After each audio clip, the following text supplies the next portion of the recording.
श्री स्वामी समर्थ. आजची आपली कथा आहे श्रीमंत सून. मनवा, जरा लवकर उठ, आज तुझा पहिला दिवस आहे गावात. हा आवाज तिच्या कानात घुमत राहिला.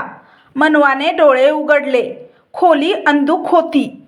शहरातल्या आलिशान फ्लॅटमध्ये सकाळी डोळे उघडले की समोर काचेच्या खिडकीतून दिसणारी इमारतींची रांग आठवली.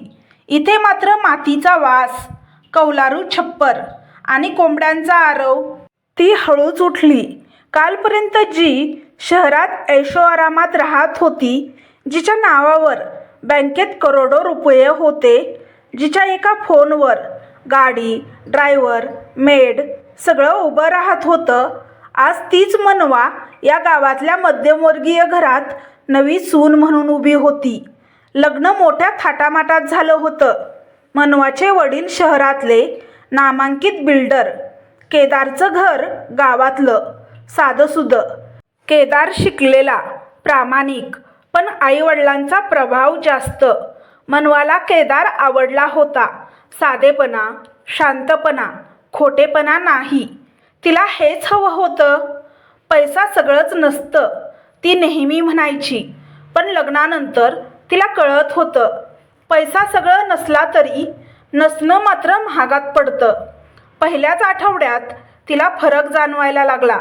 सकाळी उठून चहा करणे, स्वयंपाक आवरणे, पाणी भरणे, हे सगळं मनवा मनापासून करत होती. तिला कधीच घरकामाची लाज वाटली नव्हती. पण सासू कावेरीबाई प्रत्येक गोष्टीत टोमणा. शहरात नोकर होते ना, इथे हात चालत नाही का? श्रीमंतीची सवय आहे वाटतं. मनवा हसून गप्प बसायची.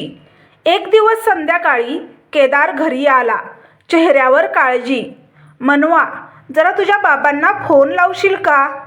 कशासाठी? बँकेचं कर्ज आहे, हप्ता थकला आहे.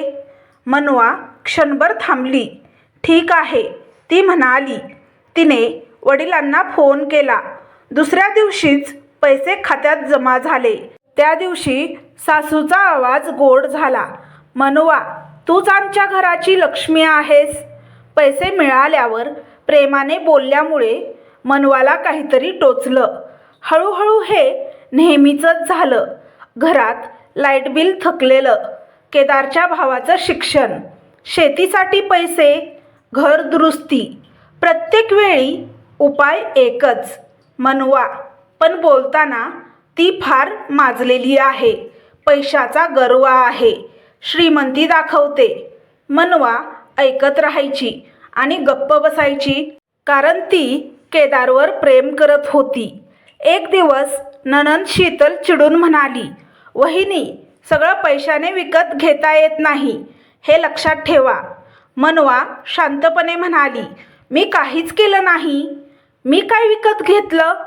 शीतलने नाक मुरडलं. तुझ्यामुळे घर चालतं असं तुला वाटतं, म्हणून तू माझ्या मैत्रिणीसमोर तुझा नेकलेस दाखवत होतीस. मनवा म्हणाली, त्याच विचारत होत्या. मी स्वतःहून सांगितलेलं नव्हतं. शीतल रागाने निघून गेली. त्या रात्री मनवा खूप रडली. केदार जवळ आला. ताईला वाईट वाटलं म्हणून म्हणाली, समजून घे. मनवाने डोळे पुसले. मी समजूनच घेत आहे केदार. मी प्रत्येक वेळेस तुला पैशाची, मदतीची गरज असली की तुला पैसे देते, पण मला कोणी समजून घेतंय का? केदार गप्प.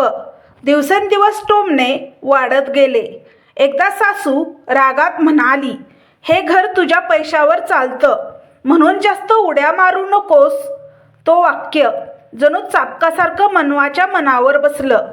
तिच्या हातात त्या क्षणी चहाचा कप होता. हात थरथरला. ती काही बोलली नाही, पण तिच्या आत काहीतरी बदललं. त्या रात्री ती झोपली नाही. तिला आठवलं वडिलांचं कष्टाचं आयुष्य, आईचं शांत बळ आणि स्वतःचं स्वप्न स्वाभिमानाने जगायचं. मी किती दिवस गप्प राहणार? मी मदत करते, अपमानासाठी नाही. ती आरशासमोर उभी राहिली. आज पहिल्यांदा तिने स्वतःला प्रश्न विचारला, मी श्रीमंत सून आहे, पण इथे माझी किंमत किती? सकाळी सासू पुन्हा म्हणाली, आज बाजारात जाऊन सगळं आण. माझ्याकडे सध्या पैसे नाहीत. पैसे तुझ्याच खात्यातून काढ. मनवा थांबली. हळूच म्हणाली, आज नाही. सासू चकित. काय म्हणालीस? मनवाने नजर वर केली. आवाज शांत पण ठाम. आज नाही. घरात शांतता पसरली.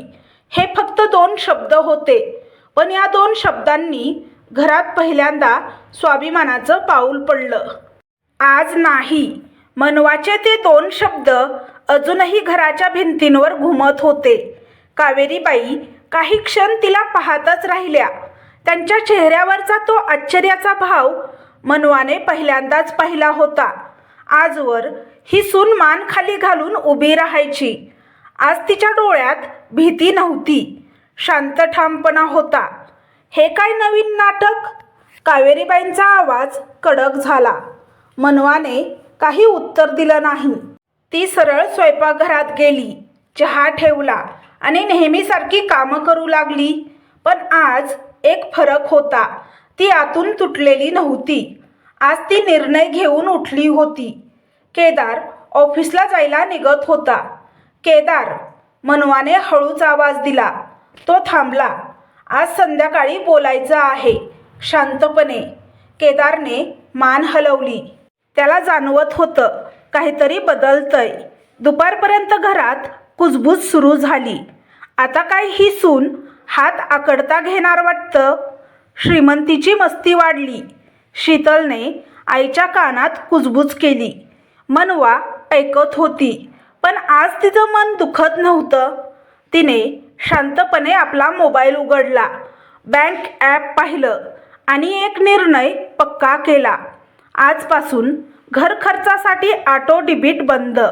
सासरच्या नावावर पैसे ट्रान्सफर थांबवले. ती कोणालाही सांगत नव्हती, कारण सूड घ्यायचा नव्हता, वास्तव दाखवायचं होतं. संध्याकाळ झाली. विजेचा दिवा अचानक बंद पडला. लाईट का गेली? कावेरीबाई चिडल्या. बिल भरलं नाही वाटतं, सासरे हळू आवाजात म्हणाले.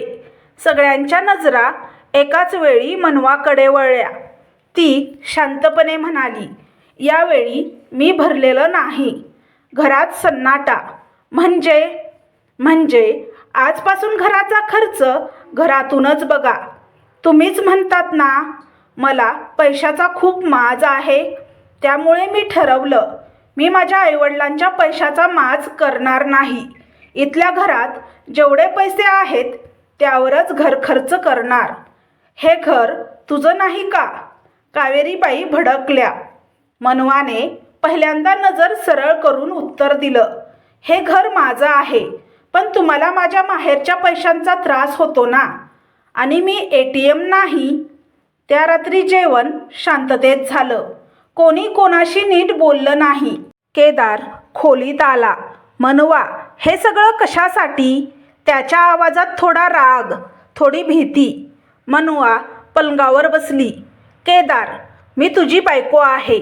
तुझ्या घराची जबाबदारी घ्यायला तयार आहे, पण अपमानाची नाही. आईला वाईट वाटेल. मला रोज वाटतंय. केदार गप्प बसला. पुढचे काही दिवस घरासाठी कठीण गेले. केदारच्या एकाच्या पगारातून सर्व खर्च भागत नव्हते. लग्न झाल्यापासून घरातल्या सगळ्यांनी स्वतःचे खर्च वाढवले होते आणि आता ते पूर्ण होत नव्हते. मनवाने पैसे देण्यास नकार दिला होता आणि सासरच्यांना जाणवलं, पैसा आपोआप येत नव्हता, तो मनवाकडून येत होता. पण तरीही टोमणे थांबले नाहीत. आमचं घर मोडायला आली आहे. मुलाला आमच्यापासून तोडतेय. मनवा ऐकत राहायची, पण आता ती रडत नव्हती. एक दिवस केदारचा लहान भाऊ कॉलेज फीसाठी रडत बसला. केदार अस्वस्थ झाला. मनवा, एकदा मदत करशील का? मी घरासाठी कर्ज काढलं होतं आणि माझा अर्धा पगार त्यातच जात आहे. बाकीचे पैसे घर खर्चामध्ये गेले आहेत. मनवाने त्याच्याकडे पाहिलं. मदत करीन, पण अट आहे. काय? यावर टोमणे ऐकायला मिळाला तर मी माझे पैसे वापस घेईन. केदारने पहिल्यांदा तिच्या डोळ्यात पाहिलं. त्याला समजलं ती बदलली आहे. त्या दिवशी संध्याकाळी मनवाने सगळ्यांना बसवलं. मी श्रीमंत आहे, ती शांतपणे म्हणाली. पण श्रीमंतीचा माज मला नाही. मला फक्त सन्मान हवा आहे. कावेरीबाई काही बोलल्या नाहीत. मी शहरात ऐशोआराम सोडून केदारसोबत लग्न केलं. मनवा पुढे म्हणाली. पण माझी इज्जत आहे. जर मला परत टोमणे ऐकायला मिळाले तर मी गप्प बसणार नाही. ती उठली. उद्या मी काहीतरी सुरू करते या घरासाठी आणि माझ्यासाठी. त्या रात्री कावेरीबाईंना झोप लागली नाही. त्यांना पहिल्यांदा जाणवलं, ही सून कमजोर नाही, ती शांत आहे आणि शांत माणूसच सर्वात धोकादायक असतो. दुसऱ्या दिवशी सकाळी मनवा लवकर उठली. तिने वही उघडली. काही आकडे, काही योजना. ती स्वतःशीच पुटपुटली. मी माझं अस्तित्व नक्की दाखवेन. खिडकीतून सूर्य उगवत होता आणि त्या प्रकाशात मनवाच्या चेहऱ्यावर पहिल्यांदा आत्मविश्वासाचं तेज दिसत होतं. सकाळचा सूर्य अंगणात उतरला होता. मनवा खिडकीजवळ उभी होती. कालपर्यंत या घरात तिला आपली जागा शोधावी लागत होती. आज मात्र तिच्या मनात एकच स्पष्ट विचार होता, मी इथे संसार उभा करायला आले आहे. तिने वही बंद केली. आजपासून तिच्या आयुष्याला नवी दिशा मिळणार होती. कावेरीबाई स्वयंपाकघरात भाजी कापत होत्या. मनवाने आत येत शांतपणे म्हटलं, आई, आज दुपारी सगळ्यांनी घरी असायचं आहे. कशासाठी? स्वर नेहमीसारखा कडक. बोलायचं आहे. कावेरीबाई काही बोलल्या नाहीत. पण मनवाच्या आवाजात आज आज्ञा नव्हती, आत्मविश्वास होता. दुपारी सगळे अंगणात जमले. सासरे, दीर, केदार, शीतल आणि कावेरीबाई. मनवा मध्ये उभी राहिली. मी इथे पैशाचा माज दाखवायला आले नाही, ती हळू आवाजात म्हणाली. पण माझ्या पैशांवर जगून मला कमी लेखणं हेही चुकीचं आहे. शीतल काही बोलायला उठली, पण केदारने तिला थांबवलं. मनवा पुढे म्हणाली, आजपर्यंत घराचा खर्च मी उचलला, कारण शहरात माझा एक ऑनलाईन बिझनेस होता. कोणी विचारलं नाही, पण सगळ्यांनी टोमणे दिले. तिचा आवाज थरथरला, पण ती थांबली नाही. आज मी एक निर्णय घेतला आहे. तिने कागद पुढे ठेवले. मी गावात सुद्धा एक छोटा ऑफलाईन उद्योग सुरू करतेय. घरगुती पदार्थ, साठवण, विक्री. सासरे आश्चर्याने पाहत राहिले. या घरात काम करणाऱ्या बायकांना रोजगार मिळेल. उद्योग घरासाठी असेल. कावेरीबाई पहिल्यांदा बोलल्या, आणि तुझा फायदा? मनवाने डोळ्यात पाहून उत्तर दिलं, माझा फायदा म्हणजे सन्मान. उद्योग सुरू झाला. मनवाने पैसे दिले, पण निर्णय सगळ्यांसमोर. तिने स्पष्ट केलं, पैसा माझा आहे, पण मेहनत सगळ्यांची असेल. हळूहळू घरात बदल जाणवू लागला. मनवा ऑफलाईन, ऑनलाईन बिझनेस करू लागली. नफा होऊ लागला. घरात हसू परत आलं. गावात मनवाची ओळख झाली. ती श्रीमंत सून नाही, ती समजूतदार बाई म्हणून. एक दिवस कावेरीबाई आजारी पडल्या. मनवा रात्रभर जागी होती. औषध, पाणी, काळजी सगळं शांतपणे. कावेरीबाईंनी अश्रूंनी डोळे भरले. मनवा, त्यांचा आवाज फुटला, आम्ही तुला चुकीचं समजलो. मनवाने काही बोललं नाही, फक्त त्यांचा हात हातात घेतला. केदार आज वेगळाच दिसत होता. आज मला अभिमान वाटतो, तो मनवाला म्हणाला. तू घर तोडलं नाहीस, तू आम्हाला सुधारलं. मनवाने हसून मान हलवली. माझं तुझ्यावर प्रेम आहे केदार, आणि मी स्वाभिमान ठेवला म्हणून घर वाचलं. काही दिवसांनी गावात कार्यक्रम होता. कावेरीबाई स्वतः उभ्या राहून म्हणाल्या, ही सून श्रीमंत आहे. हो, पण पैशाने नाही, मनाने. मनवाच्या डोळ्यात पाणी आलं. त्या रात्री मनवा अंगणात एकटी उभी होती. आकाशाकडे पाहत तिने स्वतःशीच म्हटलं, श्रीमंती माझ्या खात्यात होती, पण खरी श्रीमंती मी इथे कमावली. केदार तिच्या शेजारी उभा राहिला.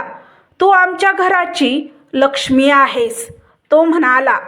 मनवाने हसून उत्तर दिलं, नाही, मी या घराची शक्ती आहे. घरात दिवा लावला गेला. तो दिवा केवळ प्रकाशाचा नव्हता, तो स्वाभिमानाचा होता. टोमण्याने नाती जिंकता येत नाहीत, पण स्वाभिमानाने माणसं बदलता येतात. तर तुम्हाला ही कथा कशी वाटली हे कमेंट बॉक्समध्ये कमेंट करून नक्की सांगा. कथा आवडल्यास व्हिडिओला लाईक, शेअर, सबस्क्राईब करा. व्हिडिओला हाईप करा, जेणेकरून हा व्हिडिओ जास्त प्रेक्षकांपर्यंत पोहोचेल. व्हिडिओ पाहिल्याबद्दल तुमचे मनापासून धन्यवाद. श्री स्वामी समर्थ.